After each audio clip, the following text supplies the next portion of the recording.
Hello, and welcome to the next in your video lecture series in Marketing Principles. Today's video lecture is all about retailing. The face of retailing has really changed over the last, say, 10 years in the advent of the internet, and really changed over the last, say, 7 years with the advent of Amazon and Amazon Prime.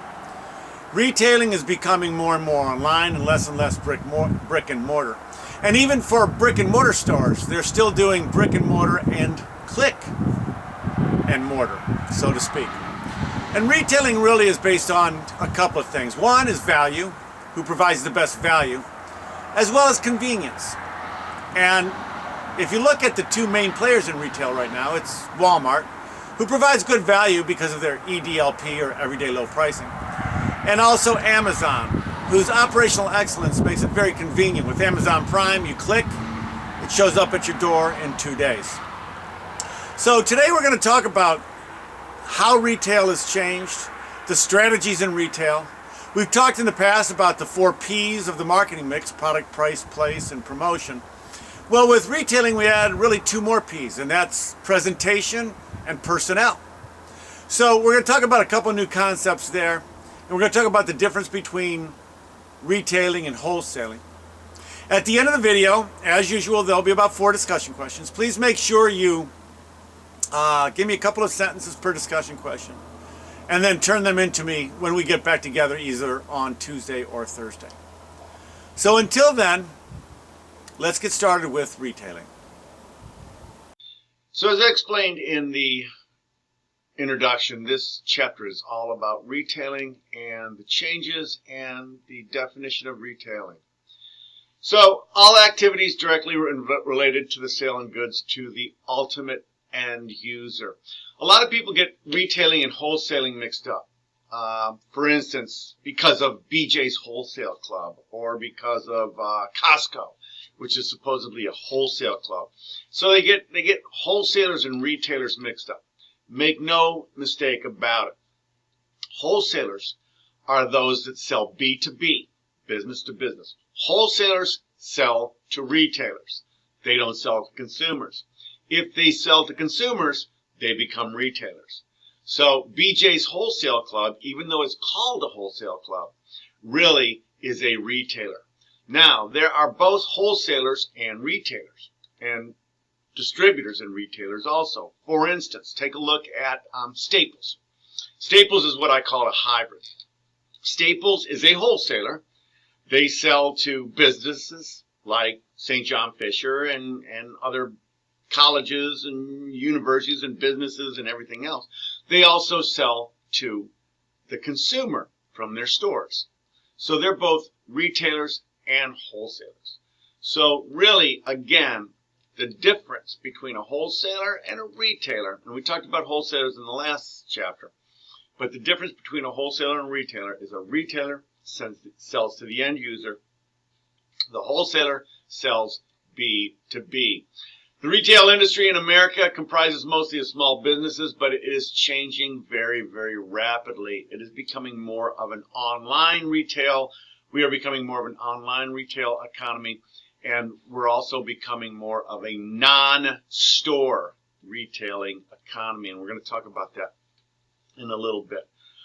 Even though a lot of small businesses are out there and small retailers out there, really retailing in America is also dominated by a small number of huge, enormous companies.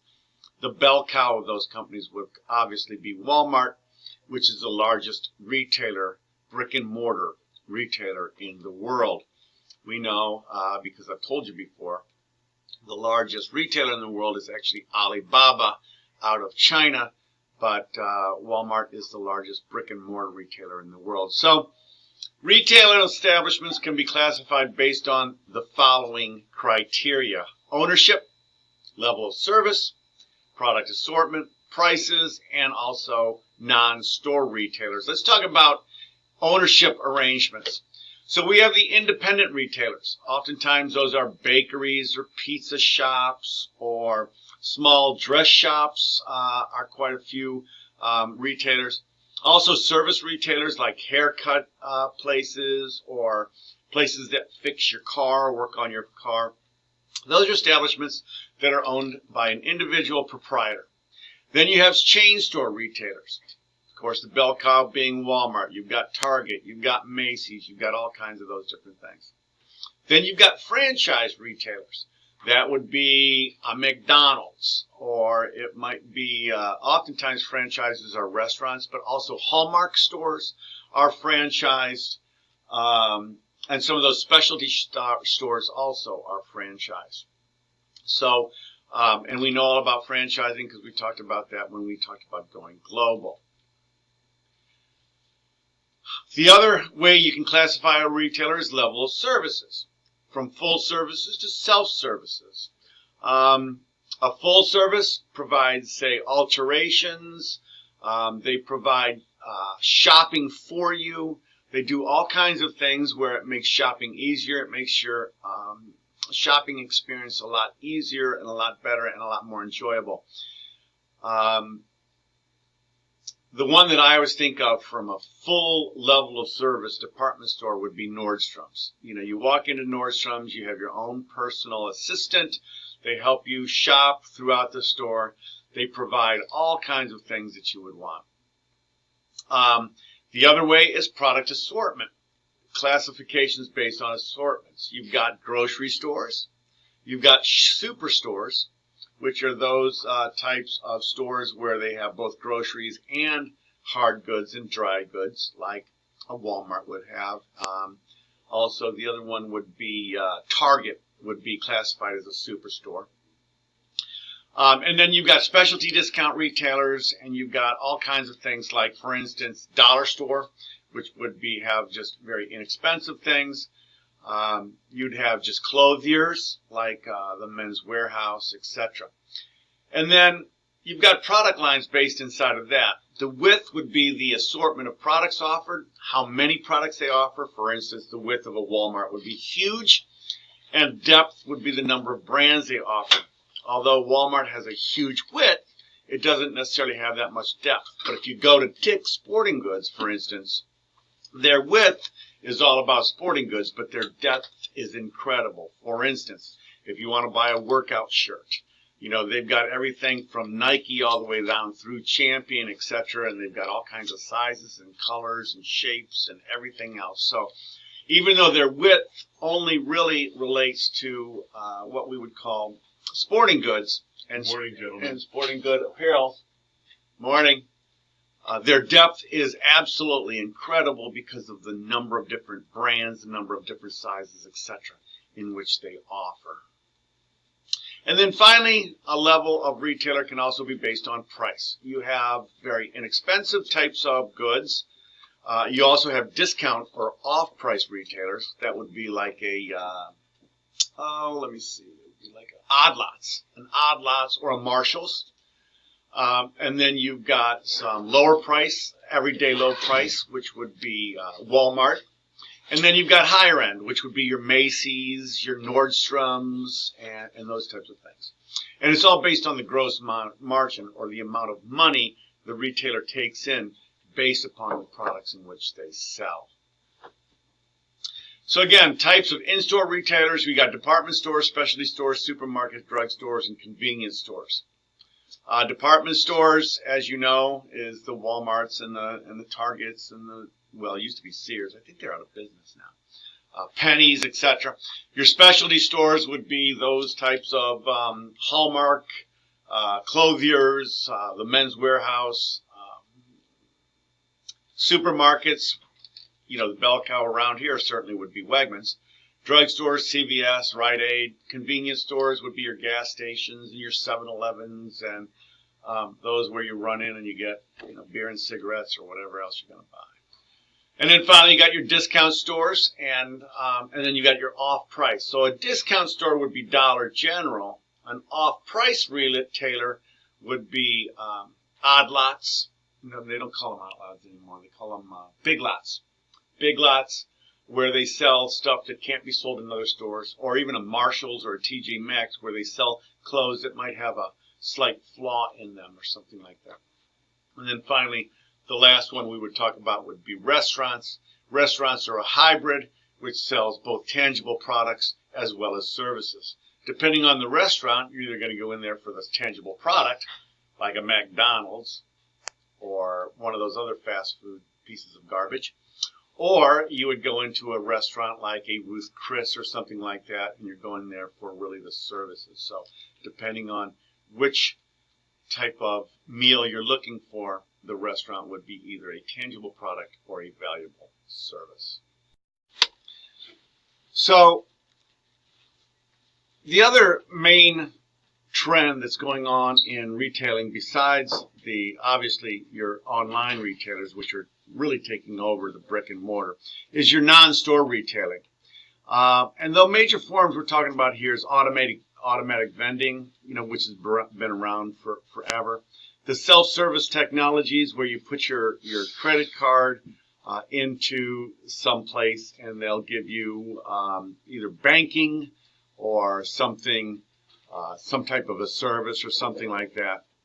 Direct retailing, which would be an example of that, would be Avon or Amway, or those house parties like tea light candles and those types of things. Those are what we would call direct retailing. Direct marketing, where people are selling out of catalogs, going door to door from selling out of catalogs. Obviously, we know all about telemarketing, and to this day, I can't believe that telemarketing actually works, because every time I get a telemarketing call, I don't get through the pause at the beginning.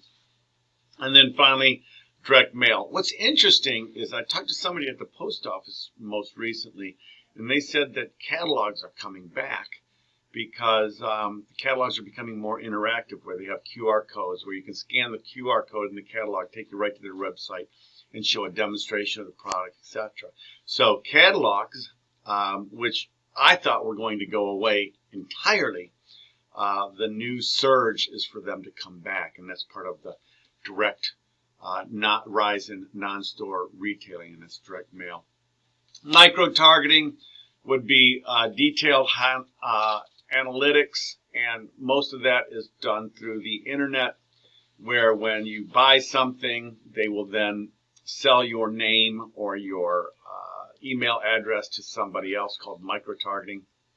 You've got your QVC. I don't even know what QVC stands for, but it's your Shop at Home Television Network, QVC. I think QVC would be the bell cow there.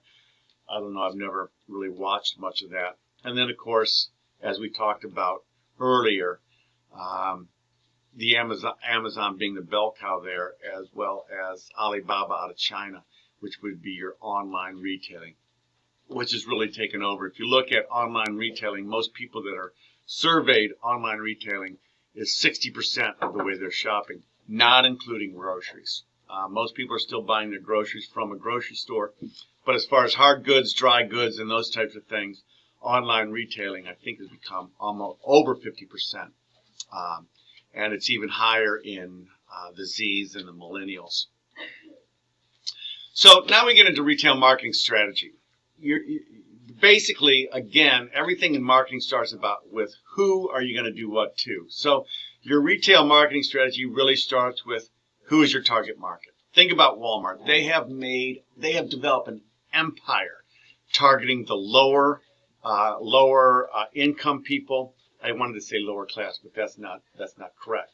The lower income people with inexpensive goods that have, acceptable quality. And so they've made just a fortune doing that. Whereas if you look at Nordstrom's or Macy's, they're targeting the higher income thing.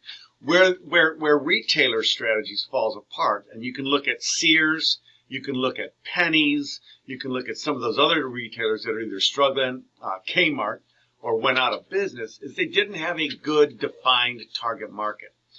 Sears really didn't have a good defined target market. What was the difference between a Sears and a Target store, or a Sears and another retailer? And there really wasn't. So Sears tried to survive on specials and sales, and obviously that didn't work. And they have, first they claimed Chapter 13, and now I think they're totally out of business. I think they tried to merge with Kmart at one point in time, and that didn't work either. So again, start finding a target market. Your process begins with market segmentation, which we've talked about it. Whether you're going to segment by income, whether you're going to segment by generation, whether you're going to segment by retail, not retail, but regional segmentation, etc.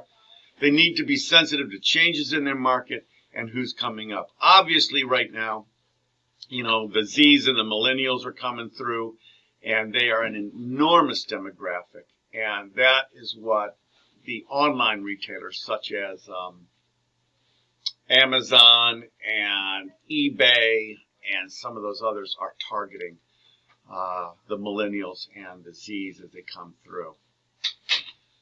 So then the other thing you've got to do with your marketing strategy is choose your retail mix. Are you going to be a department store? Are you going to be a specialty shop? Are you going to specialize in, say, what would you call, sporting goods, or specialize in something that is a particular market like men's closures, women's closures, or something like that? So you got to kind of look at your retailing mix, and it doesn't necessarily also mean your product. We've talked about before in marketing the 4 P's of marketing, which is price, product, promotion, and place. With your retailing mix, there's actually 6 P's, which are shown on the next slide. Product, promotion, place, price, and then you have presentation.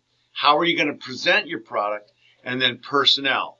Are you going to have full service salespeople? Are you going to have self-service like Walmart or what have you? So with your retailing mix, not only are we talking about the 4 P's, product, price, promotion, and place, but we add in 2 more, which is presentation of the goods and the services in which you sell, and then personnel. So there's a retailing mix model with product, place, promotion, presentation, and personnel, and price on the bottom there. So product, we talked about it. The first element, retailing, is what are you going to sell? And we talked about it just a few slides ago. What is the width? How many different types of product? And what is the depth? Obviously, if you look at men's closures, and I take a Men's Warehouse or something like that, their width is very narrow. They sell men's suits, and they sell, sports jackets and slacks and that type of thing.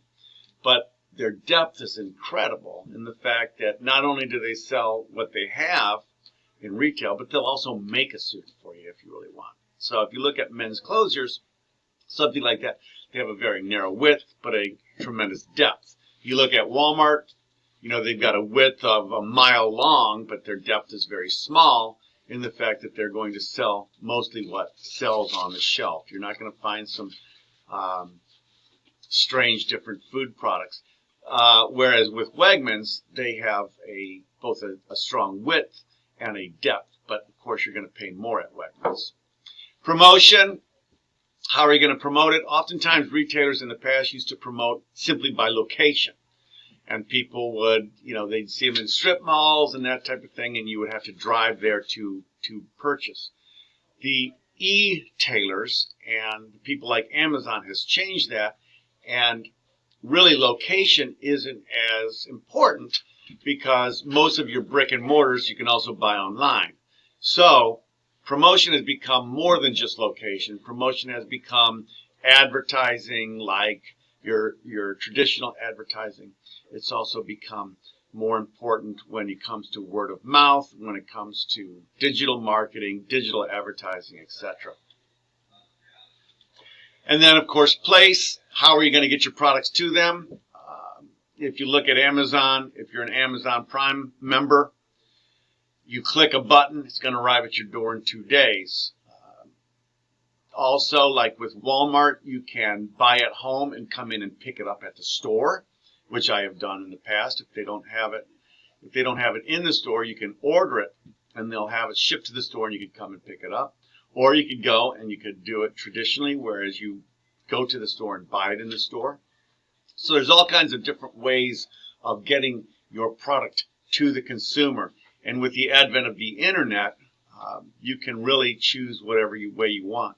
If you look at stores like Kroger, Kroger is the largest grocery store in the Midwest. As a matter of fact, it's the largest grocery store in the world. If you look at Kroger, they will have their own shoppers for you, so you can just order online and they will bring it to your office. Or you can order online and you can go through a drive-through, much like a bank, and they hand your groceries to you. You can order online and go in and pick it up, or you can go to Kroger's and just simply purchase it like most people do. They are really, really, when it comes to distribution, they are really state of the art. I really like the fact that you can order online and they will bring the groceries right to your office. And you can tell them when. So if you're leaving your office at 5 o'clock and you say, bring my groceries at 1:45, if you order meats or something like that, it can still be cold by the time you get it home. So it's really, really quite state of the art when it comes to from distribution. And then finally, price. We talked about that with online discounters, regional discounters, off-price brands, everyday low pricing, EDLP, like Walmart is EDLP. And then you got middle-of-the-road pricing, like a Target, like a Penny's or something like that. Pricing really is the key to the Elements retail strategy because it really goes to positioning. If you look at Nordstrom, they're positioned very high-end. You look at Walmart, they're positioned very low-end. And it's positioned based on that particular price. Then you look at presentation. How are you going to present your goods? Whenever I think about a presentation, I look at a jewelry store. Go to a jewelry store sometime. They've got all these LED lights, these very, very, very high intensity lights so that the diamonds sparkle, so that the gems and the stones sparkle. If you go to a men's and women's clothiers, they've got those really high intensity lights so that you can see the fabric and the cut of the fabric and the cut of the cloth. Whereas you go to a Walmart, the place is dirty and dingy. But that's the way they do it. So anyways, it's very influential in the way you present your goods. Nordstrom. Go into a Nordstrom someday and then go into a Walmart. It's like you're not even on the same planet. It's amazing. And then finally, personnel. Are you a full service retail store like a Nordstrom? Like a Men's Warehouse, like one of the closures, like a diamond broker, like a diamond store? Or are you a self-service, or are you middle of the road? A middle of the road would be a Sears. Well, they're not in retail. A Penny's would be a middle of the road. Target is kind of a middle of the road because you can usually find salespeople on the floor. But really, if you look at self-services, that would be Walmart and some of the other lower ends. Meijer, there's a Meijer. Those are big in the Midwest also. They're starting to come into Cleveland, into the Northeast. But Meijer is huge in what I call the 70s corridor, which is Columbus, Indianapolis, all the way to Denver. Meijer is huge. They're a lot like the Walmart of the Midwest. And then, of course, you've got your high ends. So now we're talking about retail in the service industry. We're talking about haircuts. We're talking about places that fix your car. I talked earlier about a restaurant, which is a hybrid. Some are really there to sell product, like McDonald's, and then some are there really for the ambiance and the service and what you get, like a Ruth Chris Steakhouse or a Black and Blue around here or something like that. Two Vine. I don't even think Two Vine's still in business. Derek, is Two Vine still in business? No, yeah, Two Vine's not in business anymore. But anyways, those types of restaurants are more the service versus the product. Anyways, your services distribution focuses on minimizing wait times, improving delivery, and really people movement, processing people so that people have a better experience and people understand that they're going there for the experience, etc. So, addressing retail product and service failures, especially on the service level, all retailers inevitably are going to disappoint a subset of their customers. The best retailers make it better. And those are the type of retailers that continue to stay in business. The ones that don't are the ones that don't stay in business. One of the problems with Sears has always been Sears will have a sale. And if someone misses the sale, they wouldn't give them on the sale price. And a lot of people were disappointed on that. And then so what Sears used to do is They'd say, I've got a sale coming on the weekend. Well, they would mark it up on Wednesday and Thursday, and then when the weekend came, they would mark it down, and there really wasn't a sale. It was the same prices that they were getting. So sharper market and analytics. A lot of people are doing this secret shopper. They're looking at the way people shopping. And if you think about it, this is all about buyer behavior. And Dr. Isar Kiani, who teaches buyer behavior here, go into a lot of depth with that. We talked about buyer behavior a few chapters ago, but really is understanding how your target market behave, how they shop, how they want to shop, how they want to pick up get their merchandise, whether they want it shipped to their house or pick it up at the store and that type of thing. So it helps fine-tune and develop the offerings. It helps really provide better service and better understanding of the retail estate. So the future developments in retail management is showrooming. Click and collect enables customers to buy something online, then pick up with merchandise. We talked about that. And then also we're talking about robotics and other things that are taking place of salespeople and actually delivery people. Drones are starting to deliver packages from Amazon, from pharmaceuticals for older people who are inbound and other things like that. So here are your discussion questions. I hope you enjoyed the video lecture. Please give me a couple of sentences on each one of these discussion questions and turn them into me the next time we are in class. Again, I hope you enjoyed this particular video lecture, and we will see you either on Tuesday or Thursday, depending on when your class time is.